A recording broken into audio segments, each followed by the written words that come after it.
నన్ను బలపరచు క్రీస్తు యందు నేను సమస్తము చేయగలను. దేవుడు మన పక్షమునుండగా మనకి విరోధి ఎవడు? ఆమేన్, ఆమేన్. ఎఫెసీ పత్రిక 6వ అధ్యాయం 8వ వచనం చదువుకుందాం. 8వ వచనం చదవండి. ఎఫెసీయులకు రాసిన పత్రిక 6వ అధ్యాయం 8వ వచనము. దాసుడైనను స్వతంత్రుడైనను మీలో ప్రతి వాడును ఏ సత్కార్యము చేయును దాని ఫలము ప్రభువు వలన పొందునని మీరెరుగుదురు. ఆమేన్. పని విషయంలో దాసుడుగా ఉన్న, యజమానుడుగా ఉన్న మనం ఏ ఫలమైతే లేదా ఏ సత్కార్యమైతే మనం చేస్తామో దాని ఫలం ఖచ్చితంగా అనుభవిస్తాం. అండ్ దాని ఫలం ప్రభు యొద్ద నుండి వస్తుంది. ఒక మాట ఆలోచించండి. నువ్వు చేస్తున్న సత్కార్యము భూమిలో విత్తబడుతున్న ఒక విత్తనం వంటిది. చెప్పండి, సత్కార్యము భూమిలో విత్తబడిన ఒక విత్తనం వంటిదని. సత్కార్యము భూమిలో విత్తబడిన విత్తనం వంటిది. ఓకే, ఏ విత్తనమైనా తిరిగి ఫలించేటప్పుడు ఎంత మల్టీ ఫోల్డెడ్ గా ఉంటుందండి ఆ ఫలం. నువ్వు ఒక్క గోధుమ గింజ విత్తావు, ఫలం ఫలించేటప్పుడు మరలా ఒక్కటే గోధుమ గింజ నీ చేతికి వస్తుందా?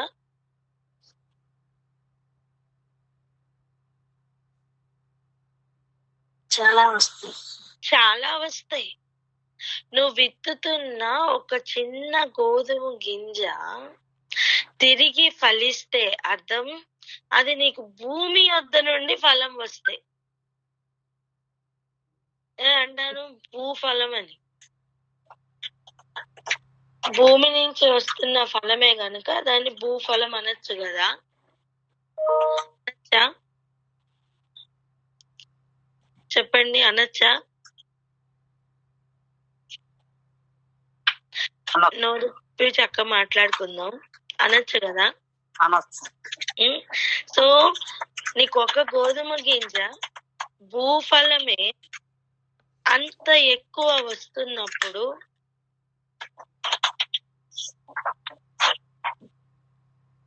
దేవుని వద్ద నుండి ఫలం వస్తుంది అనుకోండి, అది ఎలా ఉంటది? అది ఎన్ని రెట్లు ఉంటాయి? ఊహించలేము. దాని గ్రోత్ ఊహించలేము. చూడండి, 5 రొట్టెలు 2 చేపలు యేసుప్రభు చేతికి ఇచ్చిన తర్వాత ఆయన ఏం చేశారు?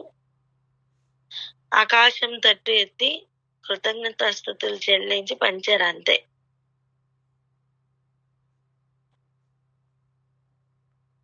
ఎట్టు చూపించారు? ఆకాశం తట్టు చూపించి కృతజ్ఞతాస్తుతులు చెల్లించి తిరిగి పంచిపెట్టారు. ఆ మల్టిప్లికేషన్ ఏ రేంజ్ లో జరిగిందో మనకి తెలుసు. అక్కడ ఉన్న ప్రజలు అయిపోయారు తప్ప ఆ రొట్టె, ఆ చేపలు కంప్లీట్ అవ్వలేదండి. 12 గంపలు ఎత్తారట.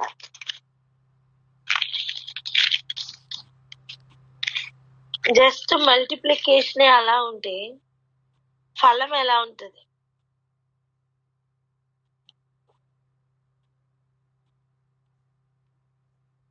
చూడండి, మనం విత్తనం అలా పెట్టిన తర్వాత అది ఏది కూడా చూస్తుండగా డబల్ అవ్వదు, అవునా? అవును. కానీ అది విత్తబడి మొలకొచ్చి అప్పుడు ఫలిస్తున్న ఫలం అని చెప్తున్న రేంజ్ వేరేగా ఉంటుంది. అలానే మన సత్క్రియ కూడా ఏది చూస్తుండగా డబల్ అవ్వదు. దాని వలన వస్తున్న ఫలం అర్థం ఇన్వర్టెడ్ లో అంటే యువర్ సోయింగ్ అన్నమాట. మనం భూమిలో ఇలా విత్తనం వేస్తాం కిందకి, కానీ సత్క్రియలు ఇలా పైకి విత్తనం వేస్తున్నట్టు. అంటే ఏంటి? దేవుని దగ్గర నుంచి వేస్తున్నట్టు. దాని ఫలం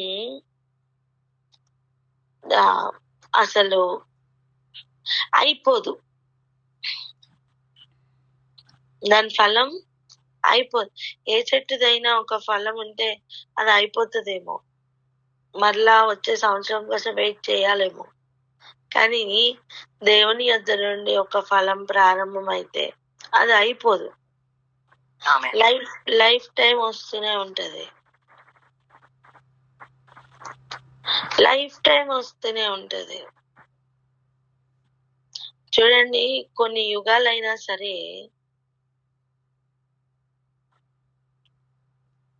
ఒక్కొక్కరు చేసిన మంచి క్రియలు ఆగాయా? ఆ కాలంతో ఆగిపోయినాయా? బైబిల్ ద్వారా అవన్నీ మనకి తెలియట్లేదా? వాళ్ళు అంతే క్రియలు చేస్తుంటారా? ఇంకేమీ చేయలేదా? అబ్రహాం బలి ఇమ్మంటే బలి ఒక్కటే ఇచ్చింటాడా? ప్రభుతో ఇంకేం మాట్లాడి ఉండడా? అనుభవం అంతే ఉండింటదా? చెప్పండి. క్రీస్తుతో నీ ప్రయాణం గురించి చెప్పు అని గనక ఒక్కొక్కరిని అడిగితే కొన్ని ఇంపార్టెంట్ ఇన్సిడెంట్స్ చెప్తారు. అంతే ఉన్నాయా? ఇంకా లేవా? డెఫినెట్ గా చాలా ఉంటది. అవునా కాదు? చెప్పండి. అలా సక్రియ కూడా విత్తనం వంటిది. అది విత్తినప్పుడు డెఫినెట్ గా అది ఫలించే స్థితిలోకి వెళ్తుంది. అండ్ ఆ ఫలం మనుషుల దగ్గర నుంచో భూమి నుంచో రాదు, దేవుని యొద్ద నుండి రాబోతుంది. ఆమేన్. ఈరోజు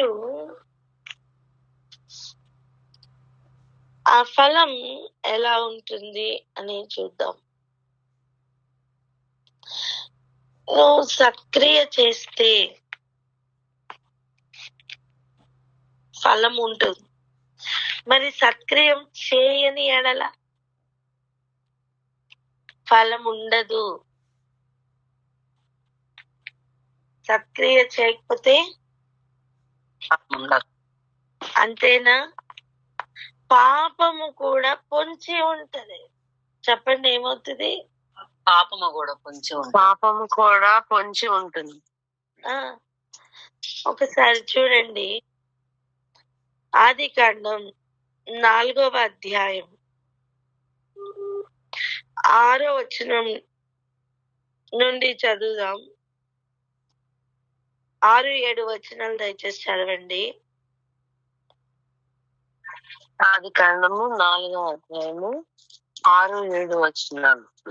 యెహోవా కయీనుతో, నీకు కోపమేలా? ముఖము చిన్నబుచ్చుకుని ఉన్నావేమి? నీవు సత్క్రియ చేసిన ఎడల తల ఎత్తుకొనవా? సత్క్రియ చేయని ఎడల వాకిట పాపము పొంచి ఉండును.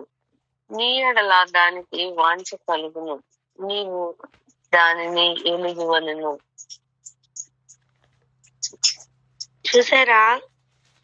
నీవు మొక్కం చిన్నపుచ్చుకున్నావు ఎందుకయ్యా కయ్యను? నీవు సత్క్రియ చేస్తే తల ఎత్తుకొనవా? సత్కార్యం చేసిన వాడు ఫలం పొందుతాడు ప్రభు యొద్ద నుండి. అంతేకాదు, తల ఎత్తుకొని ఉంటాడు. చెప్పండి, ఏం చేస్తాడు? తల ఎత్తుకొని ఉంటాడు. తల ఎత్తుకొని ఉంటాడు. ఇప్పుడు సత్క్రియ చేయని వాడు తలదించుకుంటాడనేగా. అవును. ఆ? తల దించుకోవడమే కాదు, వాకిట పాపము పొంచి ఉంటదట. నీ ఎడల దానికి వాంఛ కలుగును.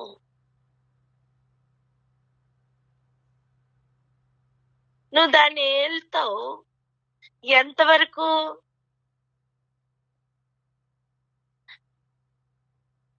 వాకిట పాపం పొంచి ఉండడం అంటే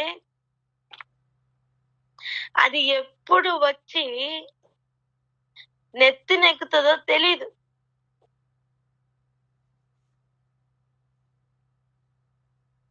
ఇప్పుడు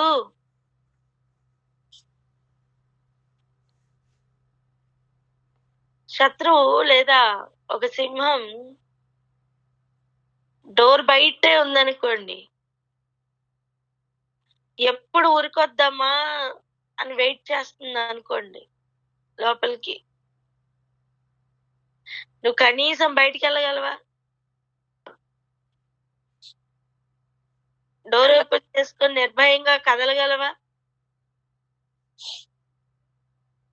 డోర్ ఓపెన్ చేయగానే జరిగే విషయం ఏంటి?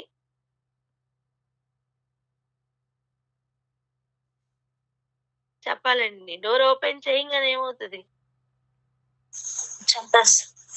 ఆ సింహం మీద పడి చంపేస్తుంది. అట్లా అవకాశం అనే డోర్ ఓపెన్ చేయగానే అది వచ్చి ఏలుబడి చేయడం ప్రారంభిస్తుందండి. పాపం నాకు మరలా దాస్యత్వంలోకి దాసుడుగా అయిపోవడానికి దేవుడు విడిపించలేదు కదా.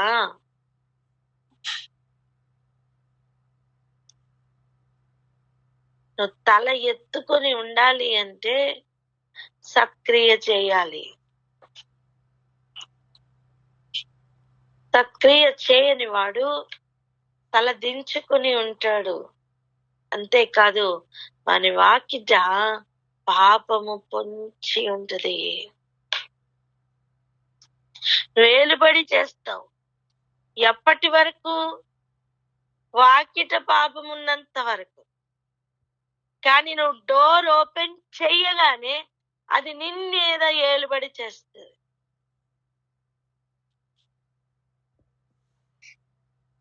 ఇక దించిన తల ఎన్నడూ ఎత్తడానికి వీలు ఉండదండి. ఉంటదా? ఉండదు. ఆ మాట చెప్పి ప్రభు వెళ్ళగానే చూడండి, కయ్యను తన తమ్ముడైన హేబేలుతో మాట్లాడెను. కానీ ఆ మాట్లాడెను అనే మాట పోట్లాడెను వరకు వెళ్ళి తన తమ్ముడైన హేబేలు మీద పడి అతనిని చంపెను. డోర్ ఓపెన్ చేశాడు. పాపము ఇప్పుడు తన మీద ఏలుబడి చేయడం ప్రారంభించింది. తన పాపము నరహత్య దాకా పోయిందండి. ఎక్కడి దాకా పోయింది చెప్పండి? నరహత్య వరకు. ఇక క్షమాపణ ఉంటదా?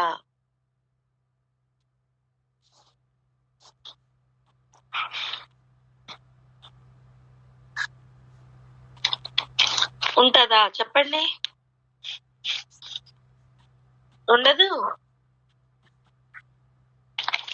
దేవుని లెక్కలు ఎలా ఉంటాయి, ఎలా ఉండబోతుందో తెలుసా? ఇప్పుడు నేనున్నాను, నేను రూపాయి అప్పు చేశాను అనుకోండి. ఎంత? రూపాయి అప్పు చేశాను. అప్పుడు నేను ఎంత తీర్చాలి? రూపాయే తీర్చాలి. కానీ దేవుని లెక్క ఎలా ఉంటుంది తెలుసా? అప్పు అనే జాబితాలోకి ఎవరెవరు వెళ్ళారో వాళ్ళందరూ అప్పు లెక్క నన్ను అడుగుతారు.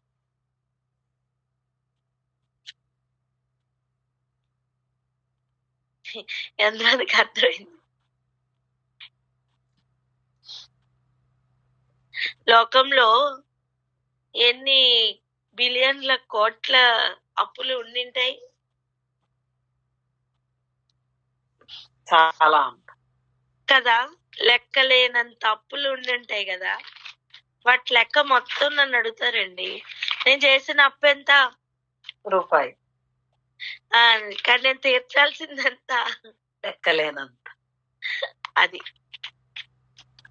దేవుని లెక్క అలా ఉంటుంది. మీకు ఎగ్జాంపుల్ చూపించాలనుకుంటున్నా నేను. ఒకసారి రండి, మత్తయి సువార్త 23వ అధ్యాయం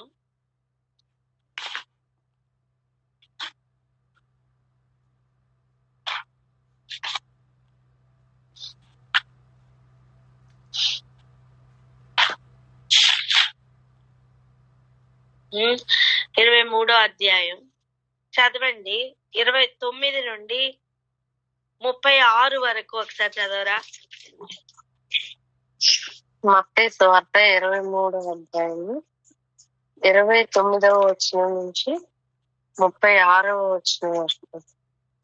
అయ్యో వేషధారులైన శాస్త్రులారా, పరిసయ్యులారా, మీరు ప్రవక్తల సమాధులను కట్టించుచు నీతిమంతుల గోరీలను శృంగారించుచు మనము మన పితరుల దినములలో ఉండిన ఎడల ప్రవక్తల మరణ విషయంలో వారితో పాలివారమై ఉండకపోదుమని చెప్పుకొందురు.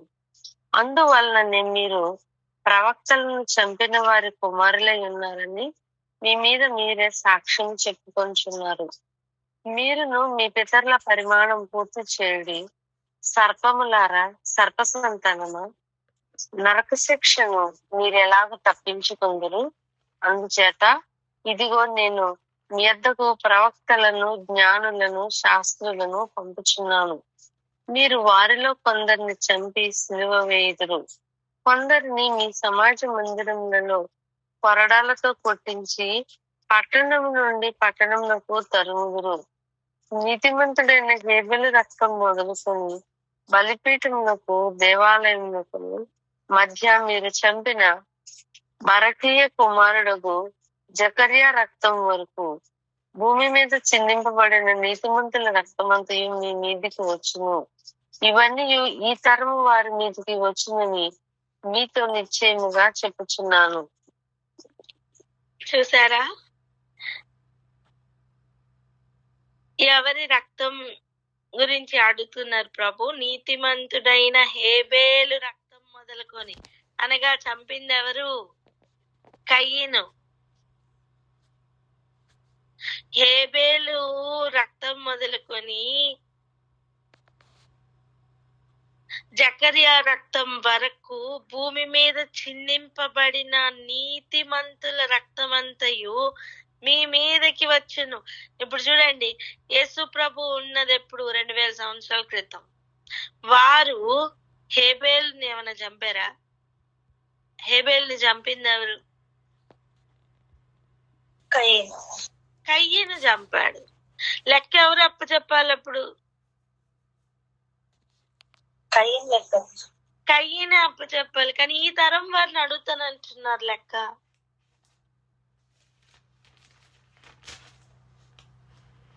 అంటే అప్పు చేసిన వారి జాబితా అని అందుకే అన్నా. ఇప్పుడు ప్రవక్తలను చంపిన వారి జాబితా ఇది. అండ్ చూడండి, వాకిట పాపము పొంచి ఉండును. వాకిట ఏమి పొంచి ఉండును?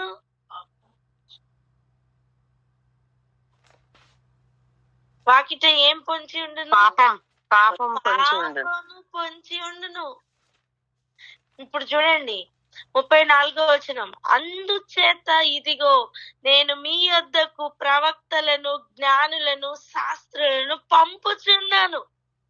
ఎక్కడికి? వాకిటే యొద్దకు. పంపబడిన వారు ఎక్కడికి వస్తారండి? తలుపు దాకా రారా? అక్కడ పాపం పొంచి ఉంది. అది ఏలుబడి చేసే లెవెల్ ఎలా ఉంటుందంటే, ప్రవక్తలు, జ్ఞానులు, శాస్త్రులు ఎదుటకు వచ్చినప్పుడు వీరి లోపల స్వభావము అప్పు చేసే స్వభావం. అంటే తప్పు చేసే స్వభావమే కనుక ఈ అప్పులో పాలు పంపులు పొందాలి కనుక ఆటోమేటిక్ గా వాళ్ళు ఏం చేస్తారు తెలుసా? వారిలో కొందరిని చంపి, కొందరిని సిలువ వేసి, కొంతమందిని కొరడాలతో కొట్టించి, కొంతమందిని పట్టణం నుండి పట్టణంనకు తరుముదురు. నువ్వు మాకొద్దు అని చెప్పి తరుముతున్న ఒక అనుభవం ఉందే, అది చిన్న విషయం అనుకుంటున్నారా?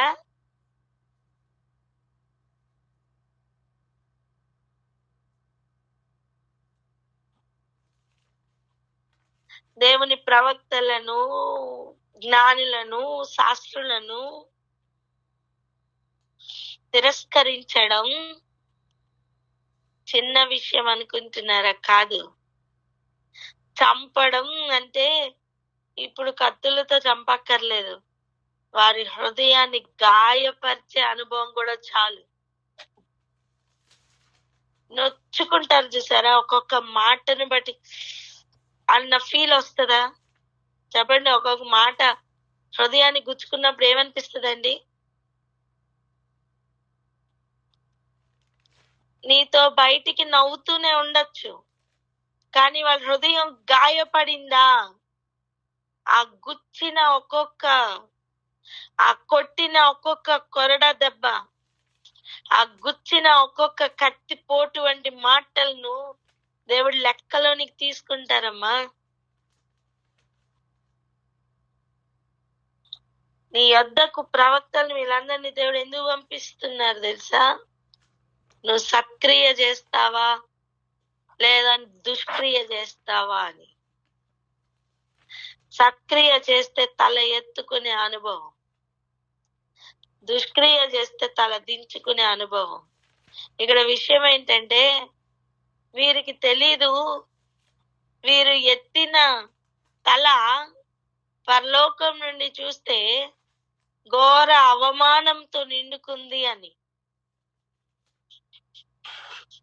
లోకంలో వీరు గొప్పగానే కనిపించచ్చు, కానీ వారు ఎత్తిన తల పరలోకం మాత్రం హర్షించే తల కాదు. పరలోకం నుండి అవమానం అనే ఫలమును పొందుతున్న తల అది. ప్రభు పిలుస్తున్న పిలుపు చూసారా? సర్పములారా, సర్ప సంతానమా, నరక శిక్షను మీరేలాగూ తప్పించుకొందురు.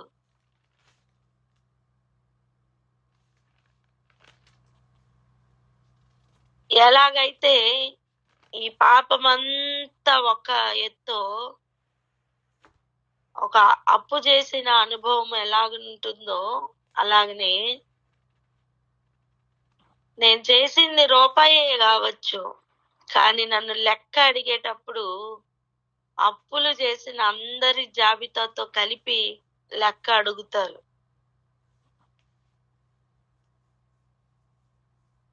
నేను జస్ట్ కొరడాతో కొట్టించానేమో, కానీ నన్ను లెక్క అడిగేటప్పుడు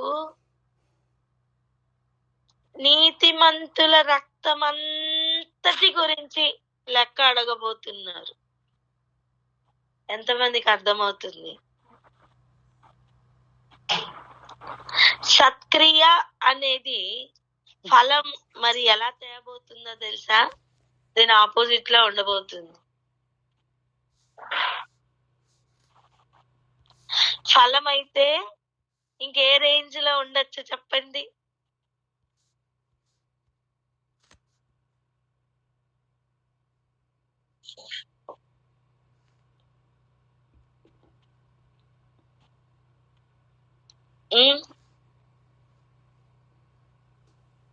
ఫలం ఎక్కువ ఉంటుందా? ఇది ఎక్కువ ఉంటుందా? ఫలం ఎక్కువ ఉంటుంది. ఫలమే ఎక్కువ ఉంటది. హల్లెలూయా. సో గమనించండి, వాకిట పాపము పొంచి ఉండును. అర్థం, నిన్ను నీతిమంతులు దర్శించినప్పుడు నీ ప్రవర్తన, నీ సత్క్రియను డిసైడ్ చేస్తుంది తెలుసా?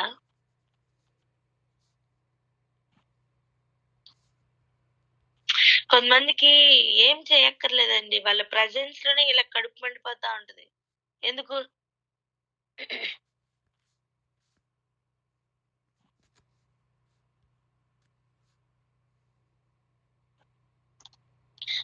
పాపం చెయ్యాలనే ఆతృత. వాళ్ళని అనిన తర్వాత మాటలతో గుచ్చుతారు చూసారా? గుచ్చిన తర్వాత వీళ్ళ ఫీలింగ్ ఎలాంటి తెలుసు? చూసావా, అన్నాను అని.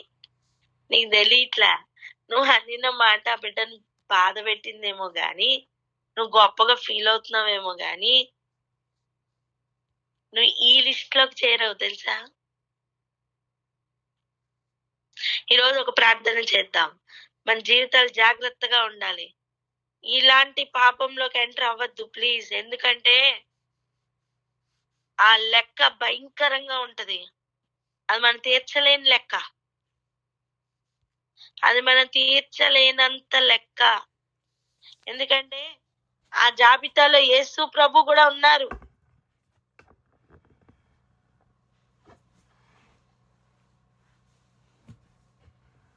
కొందరిని చంపి సిలువ వేయుదురు. ఆ లిస్ట్ లో ఎవరున్నారండి?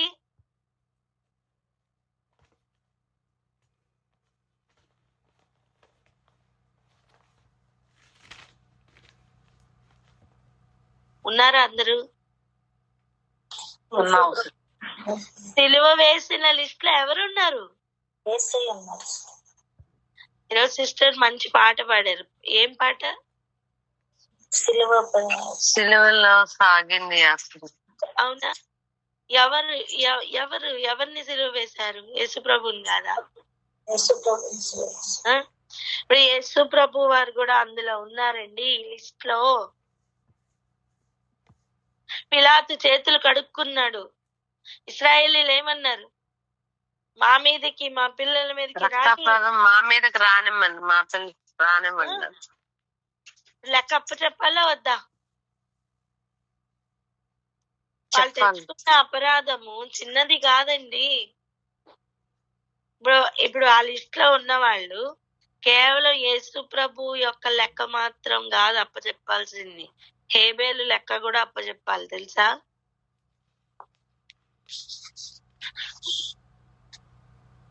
మొదటి నుండి ఉన్నవారు ఆఖరి వరకు ఉన్నవారు అందరూ లెక్క అప్పచెప్పాలి. ఎలా అయితే ఉదయం 6 గంటలకి పనిలో జాయిన్ అయిన వాడు 5 గంటలకు పనిలో జాయిన్ అయిన వాడు ఒకటే జీతం పుచ్చుకుంటాడో, అలాగనే హేబేలు నీ చంపే పనిలో జాయిన్ అయిన వాడినప్పటి దగ్గర నుంచి ఆఖరి వరకు అందరూ ఒకటే జీతం పుచ్చుకుంటారు.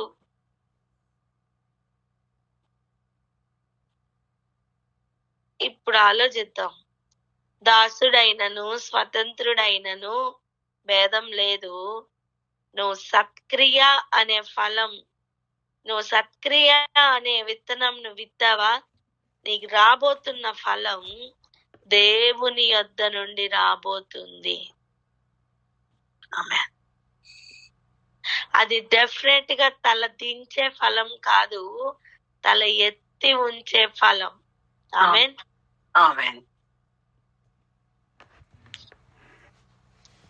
నీ సత్క్రియ ఎప్పుడు బయలుపడుతుందంటే, నువ్వు దేవుని ఎదుట ఏది దాచుకోలేకుండా బయటపడుతుంది.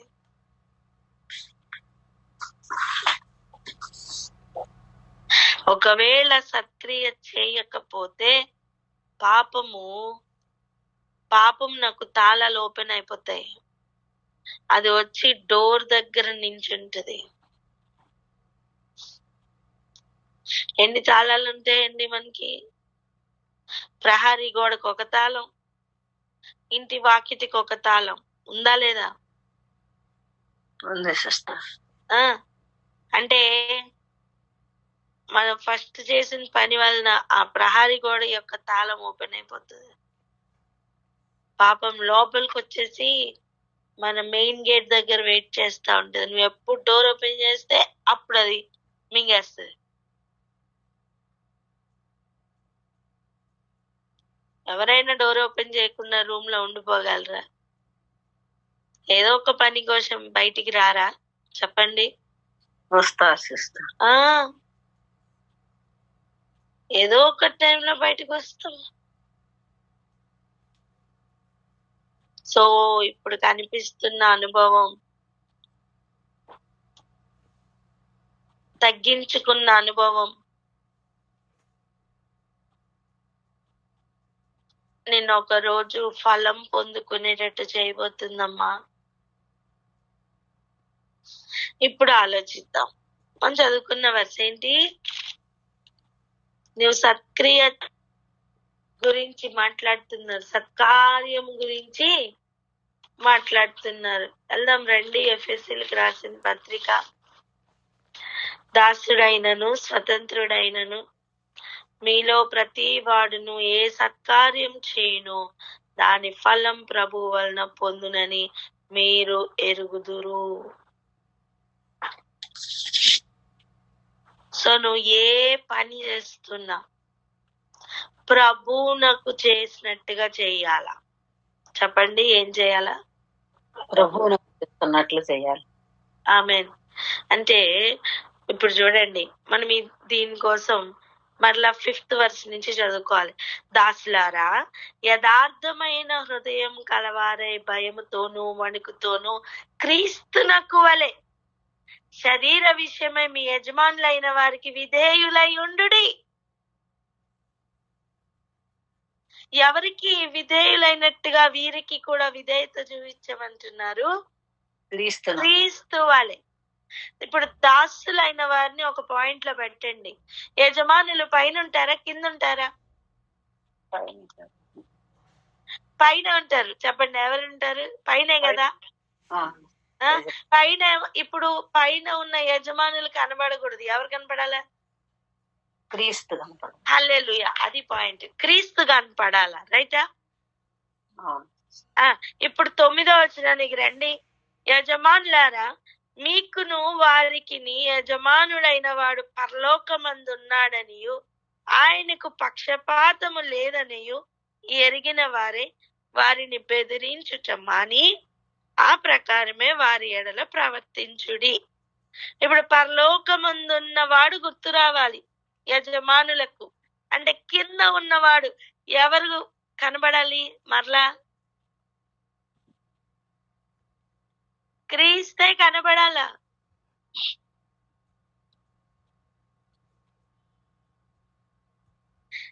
యజమానులకి దాసుల గురించి హెచ్చరిక ఇస్తున్నారు.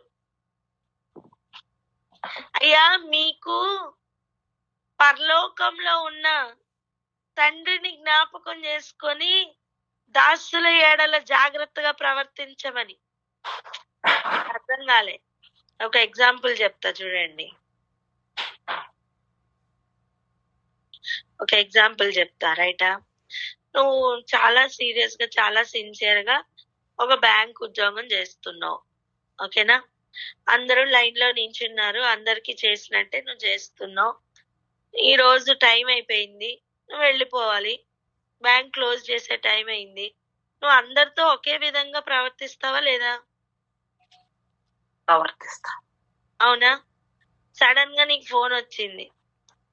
ఏమనంటే, అసలు ఈ బ్యాంకులన్నిటికీ మెయిన్ అయిన ఆర్బీఐ నుంచి నీకు ఫోన్ చేసి ఆ లైన్ లో ఉన్న ఒక వ్యక్తి నా తాలూకా వాని పని ఫినిష్ చేసి పంపించు అని చెప్పారు, ఓకేనా? ఇప్పుడు లైన్ లో ఉన్న 10 మందిని నువ్వు చూసే దృష్టి వేరు, ఆ ఒక్క వ్యక్తిని చూసే దృష్టి వేరు. నేనేమంటున్నాను తెలుసా? ఆ ఒక్క వ్యక్తిని చూసినప్పుడు నీకు ఆర్బీఐ నుంచి వచ్చిన ఫోన్ కాల్లో ఉన్న ఆ వ్యక్తి కనిపిస్తాడా, లేదా ఈ వ్యక్తి కనిపిస్తాడా? ఈ వ్యక్తి కనిపిస్తారు. ఈ వ్యక్తిలో ఆ వ్యక్తి కనిపిస్తారు.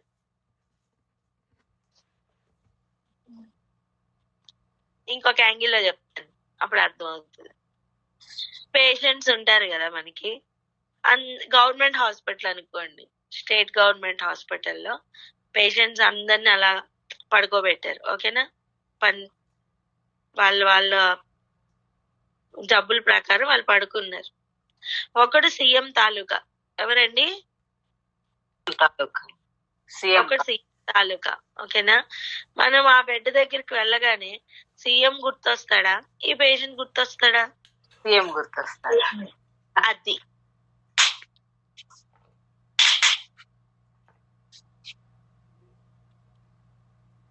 అలా యజమానులైన వారికి దాసుల్ని చూడంగానే దేవుడు గుర్తు రావాలా.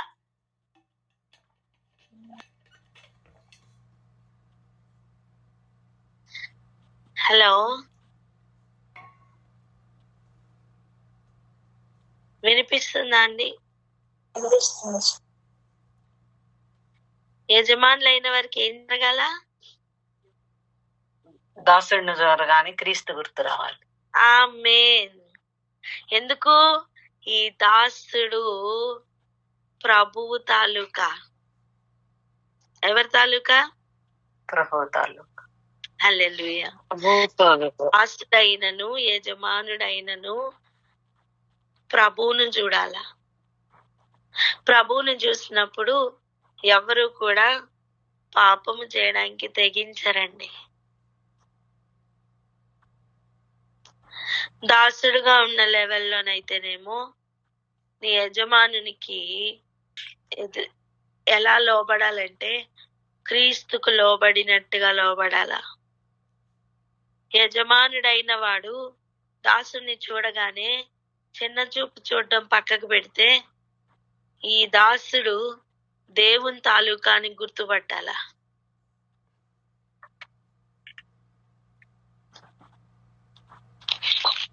ఎంతమందికి అర్థమైంది?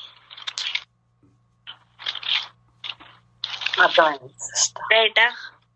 ఇప్పుడు వెళ్దాం రండి. పేతురు రాసిన పత్రిక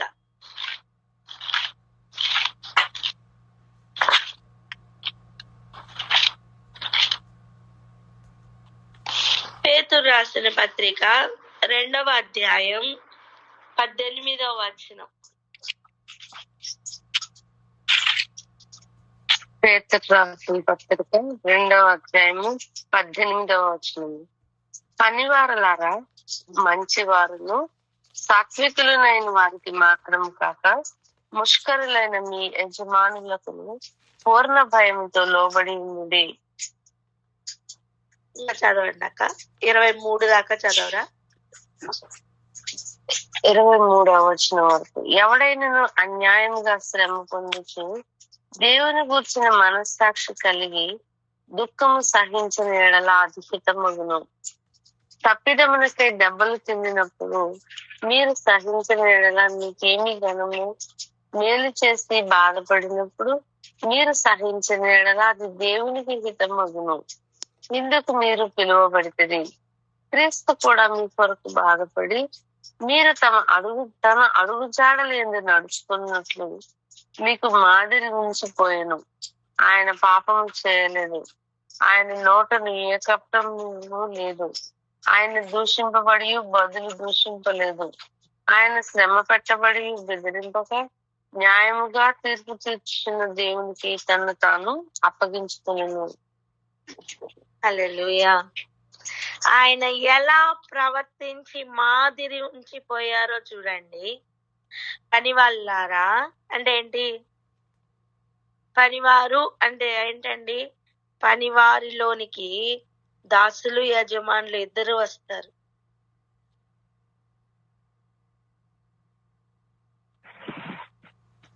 పనివారు అనే లెవెల్లోకి దాసులు యజమానులు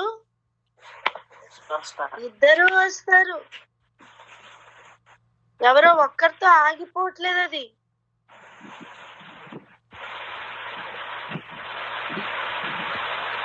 ఎందుకంటే దాసులు ఇప్పుడు చూడండి, పనివారు అనగానే ఏ స్థాయిలో ఉన్న వారికైనా వారికి పైన వారు యజమానులేగా. వారికి కింద ఉన్నవారు, పని చేస్తున్న వారికి కింద ఉన్నవారు దాసులేగా. పనివారితో ఏమని చెప్తున్నారు? మంచివారును సాత్వికులైన మాత్రం అయిన వారికి మాత్రమే కాకుండా ముష్కరులైన మీ యజమానులకు పూర్ణ భయంతో లోబడి ఉండుడి. నేనేమంటున్నానంటే, ఇప్పుడు గ్రూప్ సి ఎంప్లాయీస్ అండి, పనివారు అనుకోండి. ఇప్పుడు వారికి యజమానులు ఎవరు? అవునా? Group B, group A. Group A యజమానులేగా. ఇప్పుడు గ్రూప్ బి వారికి యజమానులు ఎవరు? Group A. డెఫినెట్ గా గ్రూప్ ఏ. అలా అందరినీ కలెక్టివ్ గా చూపించి పనివార్లారా అని చూపించి చెప్తున్నారు, మీకు పైన యజమానులు ఉన్నారు, వారికి ఏ స్థాయిలో ఉన్న వారికైనా వారి పైన యజమానులు ఉంటాడండి. వారికట పూర్ణ భయముతో లోబడి ఉండాలట. ఏ రేంజ్ లో? మంచివారు సాత్వికులైన వారికి మాత్రమే కాక. మనకి ఎలా అనిపిస్తుంది అంటే, వాళ్ళు మంచివాళ్ళు అయితే మాట విందాం, ఈ చెప్తా నేను వినడం ఏంటి అని కొంతమంది గురించి అనిపిస్తుంది. కానీ కాదు. దేవుని లెక్క ప్రకారం ప్రతి అధికారము ప్రతి అధికారము దేవుడు నిర్ణయించి ఇచ్చారు కనుక పూర్ణ భయంతో లోబడి ముష్కరులైన వారికైనా సరే ఉండాలట, లోబడి ఉండాలట. అయితే ఎవడైనను అన్యాయంగా శ్రమ పొందుతున్నాడు అనుకోండి, దేవుని మనస్సాక్షి కలిగి దుఃఖం సహిస్తే అది హితమగును. అర్థం, నువ్వు తిరిగి ఫలం పొందడానికి సక్రియంగా అది ఉండబోతుంది. హల్లెలూయా, ఆమేన్. అర్థమవుతుందా? ఇప్పుడు చూడండి, తప్పిదమునకై దెబ్బలు తినినప్పుడు మీరు సహించిన ఎడల మీకేమి గానం.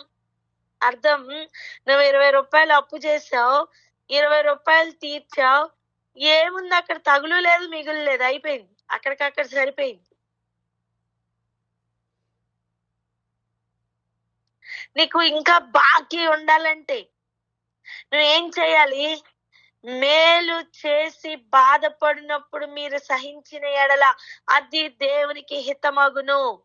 ఫలం ఇవ్వడానికి దేవుడు లెక్క చూసిన సమయం అకౌంట్ లో బ్యాలెన్స్ ఉండాలా? ఏంటి తెలుసా ఆ బ్యాలెన్స్?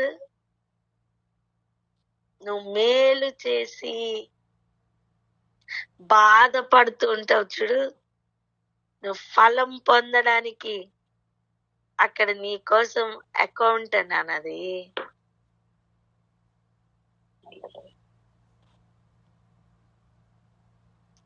భూమి మీద మన ప్రవర్తన వెర్రిగా అనిపించచ్చు.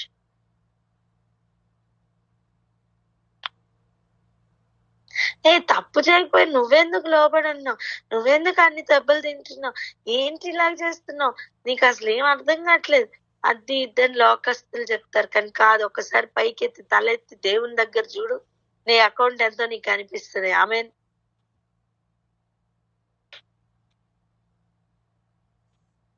హేబెల్ చనిపోయాడండి. భూమి నుంచి చూస్తే ఏమనిపిస్తుంది? ఏం సాధించాడండి? ఏం సాధించాడు? దేవుని కోసమే బతికాడు, దేవునికి అర్పణ ఇచ్చాడు. ఏం సాధించాడు? నిండు 100 ఏళ్ళు బతకలేకపోయాడు. ఇలాంటి ఫీలింగ్ వస్తుంది, అవునా అమ్మా? నిండు 100 ఏళ్ళు బ్రతకడము అంటే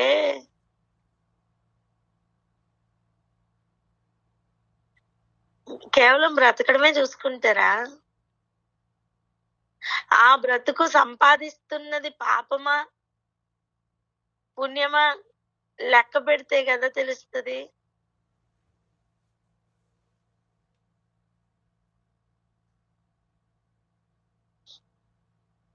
సత్క్రియ చేయని వాడు 100 ఏళ్ళు బ్రతికితే వాడు ఎంత అక్యుములేట్ చేసుకుంటున్నాడండి శిక్షని.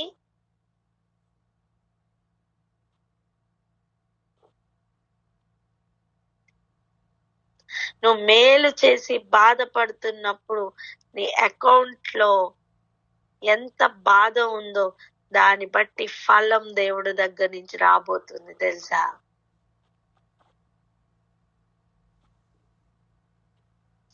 ఇప్పుడు కయ్యను సత్క్రియ చేయలేదు కదా, హేబేలు సత్క్రియ చేసినట్టేగా. మరి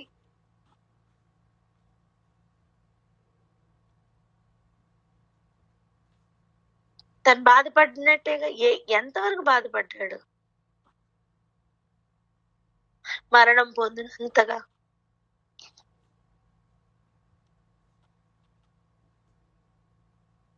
అండ్ చూడండి, ఇందుకు మీరు పిలువబడితిరి. నీ పిలుపు ఏర్పాటు ఇందుకంట. అండ్ చూడండి, నువ్వు యేసుక్రీస్తుని జ్ఞాపకం ఎందుకు చేసుకోమన్నారో తెలుసా? ఇదిగో, క్రీస్తు కూడా మీ కొరకు బాధపడి మీరు తన అడుగు జాడలు యందు నడుచుకున్నట్లు మీకు మాదిరి ఉంచిపోయెను. ఏలుబడి చేయాలంటే ఎంతసేపు అండి? ఎంతసేపు? ఎందుకు ప్రభు లోబడి ఉన్నారు? ఎందుకు విధేయతను నేర్చుకున్నారు?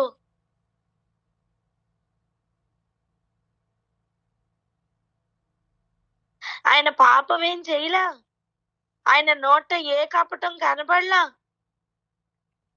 అయినా సరే ఆయన దూషింపబడి బదులు దూషించలేదట. మనం ఊరుకుంటామా? దోషానికి లెక్క ఇక్కడే అప్పచెప్తాం, అవునా?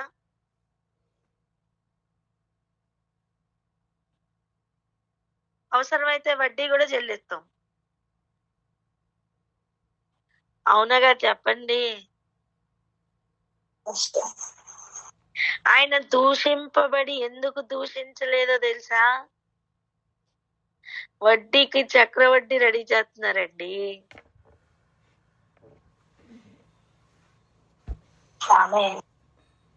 ఇప్పుడు చూడండి, ఇప్పుడు దూషింపబడి బదులు దూషింపలేదు. మరి ఇప్పుడు దూషించిన వాళ్ళందరికీ కూడా దేవుని వద్ద నుంచి ఫలం వచ్చినప్పుడు ఎలా ఉంటది?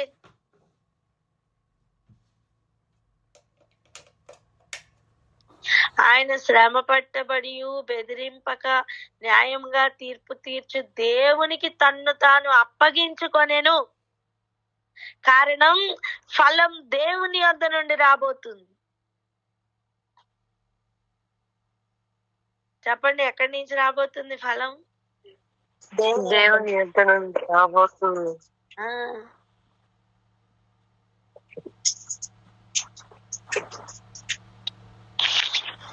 ఊరికేనే ఏముండదు తీర్పు. తీర్పు చాలా సీరియస్ గా ఉండబోతుంది. పాపములు కొట్టివేసిన అనుభవం ఇక్కడే ఉంటే రుణమాఫీ జరుగుతుంది.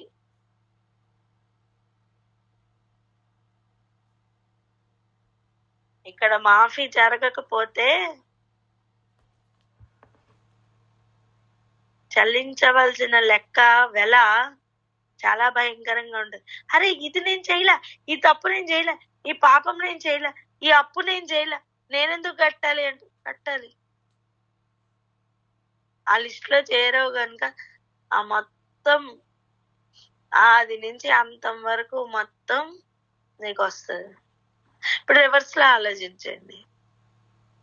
ఈ ఫలం పొందడానికి నేను ఏం చేయలే, నాకేం తెలియదు, నాకేంటి ఇంత ఘనత ఎక్కడిది, నాకు ఇంత మహిమ ఎందుకు వస్తుంది అంటే నువ్వు నీతిమంతుల జాబితాలోకి వెళ్ళావు నానా. నువ్వు శ్రమ పట్టబడిన అనుభవంలోకి వెళ్ళావు. అర్థమవుతుందా? నువ్వు హేబేలు రక్తం యొక్క జాబితాలోకి వెళ్ళిపోయావు.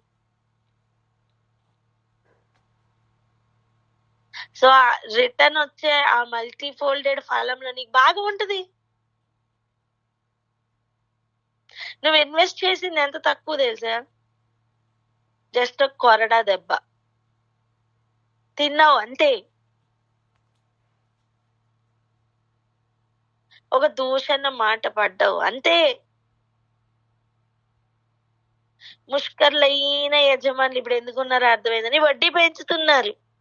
చెప్పండి అన్నమాట.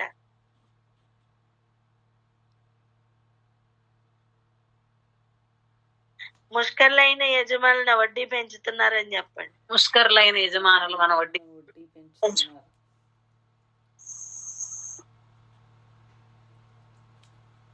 దేవుని లెక్క వేరు, దేవుని నీతి న్యాయములు వేరు, ఆయన జడ్జ్మెంట్సే వేరేగా ఉంటాయి.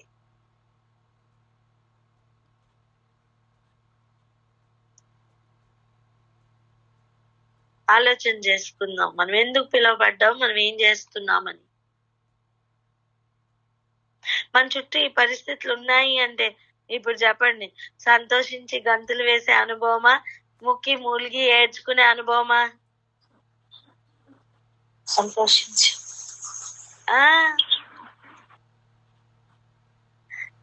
అమ్మా,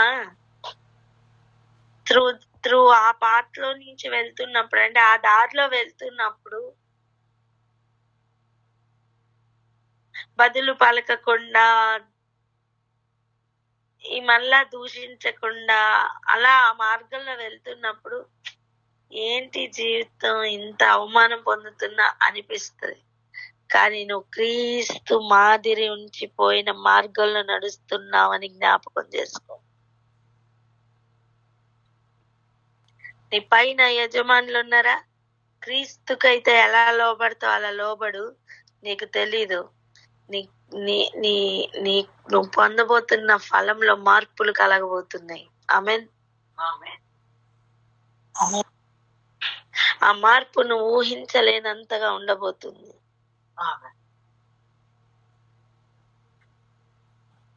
నువ్వేం కష్టపడక్కర్లేదు తెలుసా, నీకోసం వాళ్ళు కష్టపడతారు. దూషించాలంటే నువ్వు నోరు తెరవాల, బొళ్ళని పని చేయాలి. అవునా?